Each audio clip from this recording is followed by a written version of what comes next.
Hey everybody, it's Perry over at Axe Equipment. We're looking at a one of our gas burners that we used in all of our gas heating machines from 1984 up until about February 2018. This is what they call a Midco Ds-24 gas burner. We're just going to take a quick look at how to mount a transformer in here.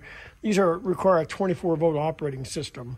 Over here on the left is a burner that's already done, but you're just going to have two little quarter-inch self-tapping screws here. You're going to take this cover off. And look in here. Here's your transformer over here. Now, Midco made these where you can slide this apparatus here out, as you'll see in this one here. Just slide it out. You're going to have two self-tapping screws that hold the transformer down.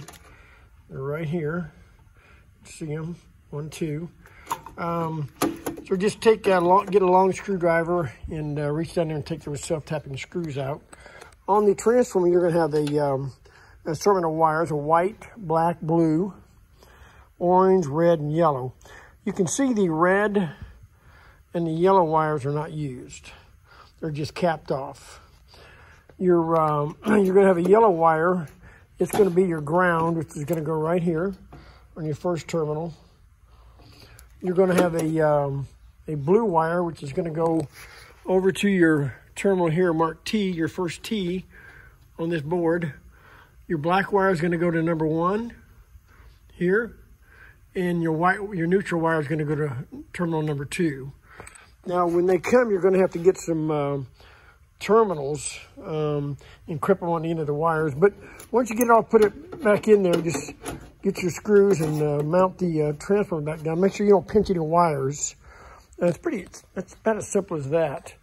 But yeah, if you find your Midco's not sparking, most likely it's going to be your 24-volt transformer. But just a little quick, easy tutorial on taking that transformer out. If you got any questions, you know who to call. That's Axe Equipment, 1-800-251-0018, or visit us on the web at axeequipment.com.